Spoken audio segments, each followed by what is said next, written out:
आप देख रहे हैं और मैं आपसे मुखातिब हूं अफी हिंदुस्तानी। बात करेंगे नोएडा के स्पोर्ट्स सिटी की। स्पोर्ट्स सिटी अब चर्चा का विषय बन चुका है और चारों तरफ स्पोर्ट्स सिटी परियोजना की ही बात हो रही है। दरअसल नोएडा की स्पोर्ट्स सिटी परियोजना में हुए घोटाले की जांच अब सीबीआई और ईडी करेगी। इलाहाबाद हाईकोर्ट ने इस मामले में कड़ी कार्रवाई के आदेश देते हुए कहा है कि बिल्डरों और नोएडा प्राधिकरण के अधिकारियों पर एफआईआर दर्ज की जाए।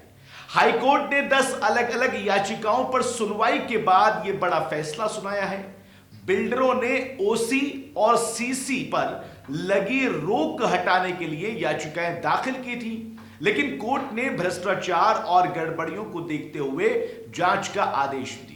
स्पोर्ट्स सिटी परियोजना 2010 में शुरू हुई थी। योजना के तहत सेक्टर 78, 79, 101, 150 और 152 में करीब 32 लाख वर्ग मीटर जमीन आवंटित की गई थी।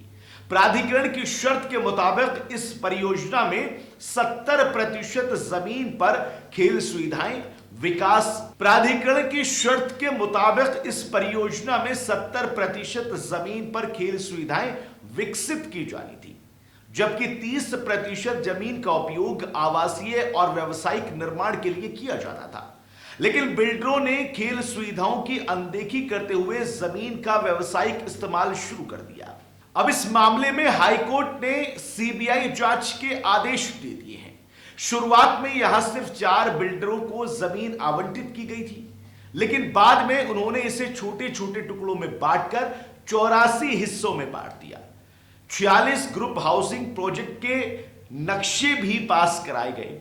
इस घोटाले के कारण नोएडा प्राधिकरण को 9318 करोड़ रुपए का बकाया भुगतान पड़ रहा है। हाईकोर्ट ने इस मामले में स्पष्ट किया है कि नोएडा प्राधिकरण, राज्य सरकार और अन्य प्रभावशाली पक्ष भी इस घोटाले में शामिल हो सकते हैं, इसलिए जांच की जिम्मेदारी सीबीआई को दी गई है। सीबीआई जमीन आवंटन, निर्माण कार्य और अन्य गड़बड़ियों की गहन जांच करेगी। इसके अलावा ईडी को फंड डायवर्जन की जांच करने का आदेश दिया गया है। ईडी देखेगी कि क्या बिल्डरों ने पैसे को शेल कंपनियों में भेजा या किसी निजी खाते में ट्रांसफर किया। अगर इस दौरान कोई भी अवैध लेन देन पाया जाता है तो दोषियों पर कड़ी कार्रवाई की जाएगी। अब बिल्डरों को लेकर भी यहां पर एक निर्देश जो है वो जारी कर दिया गया है। हाईकोर्ट ने कहा है कि नोएडा प्राधिकरण बिल्डरों से बकाया वसूलने के लिए नए सिरे से गणना करे और उन्हें मांग पत्र भेजे। अगर 3 महीने में बिल्डर पैसा नहीं चुकाते हैं तो प्राधिकरण उनके प्लॉट का आवंटन रद्द कर सकता है। साथ ही इन जमीनों की नीलामी कर दी जाएगी। जब तक यह मामला हल नहीं होगा तब तक बिल्डर फ्लैटों की नई बुकिंग नहीं कर सकेंगे। इस घोटाले के कारण करीब 35,000 फ्लैटों का निर्माण प्रभावित हुआ है और इनमें से 15,000 फ्लैट पहले ही बेचे जा चुके हैं। लेकिन नोएडा प्राधिकरण ने ओसी सीसी पर रोक लगा दी है। इस पर खरीदारों की रजिस्ट्री फंसी हुई है। हाईकोर्ट ने आदेश दिया है कि जब तक खेल सुविधाओं का निर्माण पूरा नहीं होता तब तक बिल्डर फ्लैट बेचने या अन्य निर्माण करने के लिए स्वतंत्र नहीं होंगे। अब सवाल यह उठता है कि जिस तरह से हाईकोर्ट का आदेश आया है उसके बाद में अब क्या होगा।